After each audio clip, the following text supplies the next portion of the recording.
इसलिए आप लोगों ने जब जब पूछा कि आप लोगों का रुख क्या है कांग्रेस का और आपको लेकर, हमने इसलिए शांति बरती क्योंकि हमको लगा कि आम आदमी पार्टी में कुछ निर्णय उनके आंतरिक बहुत गलत हुए, चाहे वो हरियाणा हो या दिल्ली।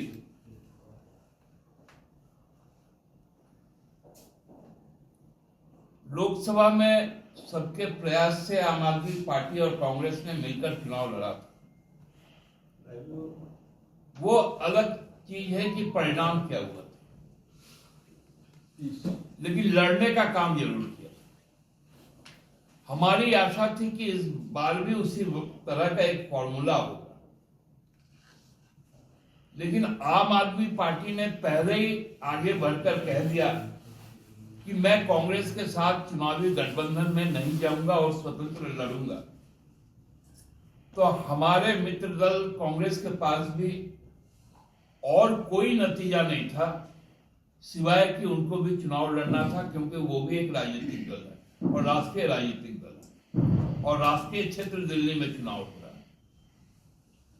और जो नतीजे सामने आ रहे हैं कि एक भयंकर भूल आपसे हुई है, जिसका खामियाजा जो भाजपा के खिलाफ संघर्ष करते हैं उन दलों को लगा है। आगामी दिनों में जो भी चुनाव होंगे, हमने भी यहां पर बहुत बड़ा दिल खोलकर कांग्रेस को सम्मानजनक सीटें दी, उनको जिताने में मदद किया, राजद को सीटें दी, वाम शक्ति को सीटें दी और हमने कम सीटों पर चुनाव लड़े। हमने उनके सीटों को भी जीत सुनिश्चित करवाया। यही अपेक्षा हम लोगों का अरविंद केजरीवाल जी से भी था। लेकिन जब राजनीतिक भूल हो जाती है, व्यक्ति को उससे सबक लेना चाहिए। विधानसभा में विपक्ष में बैठकर भी जो जनता की सवाल है उसको लेकर कांग्रेस सड़कों पर लड़े, आप सदन और सड़क दोनों पर लड़े। यही हमारी अपेक्षा कि 10 किलोमीटर के इलाके में जो एक हमेशा से दुर्गंध फैली रहती है, वो यमुना के सफाई के बाद पूरा हो जाए, इसकी भी हम लोग कामना करते हैं। वैसे उस राज्य के लोगों की आकांक्षाओं की और भी जो भी चीजें होंगी,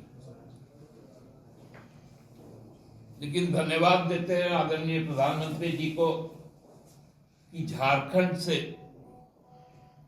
चुनाव के नतीजों से उन्होंने कुछ सीख ली, उनकी पार्टी ने कुछ सीख ली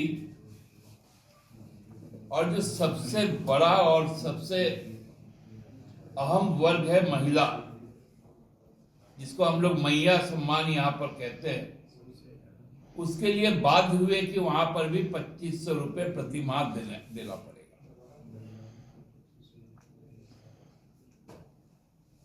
ये एक बड़ी उपलब्धि हेमंत जी की रही कि आगामी 25 में बिहार में जब सरकार बनेगी तो यही मैया उसमें कारगर रहेंगे। 26 में जब गुजरात, बंगाल, आसाम, केरला में चुनाव होंगे तो यही मुद्दे रहेंगे। 27 में जब यूपी में होगा तो यही मुद्दा रहेगा। 28 में जब मध्य प्रदेश, राजस्थान वगैरह में चुनाव होंगे तो यही मुद्दे रहेंगे, तमिलनाडु में। यानी जो हेमंत बाबू ने कहा कि 2029 तक महिला सशक्तिकरण, आर्थिक सशक्तिकरण का जो रास्ता हेमंत बाबू ने दिखाया, उस पर मुहर लगा।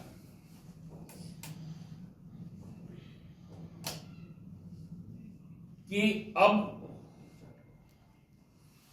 क्योंकि पहले का एक कहावत था, what Bengal thinks today India thinks tomorrow.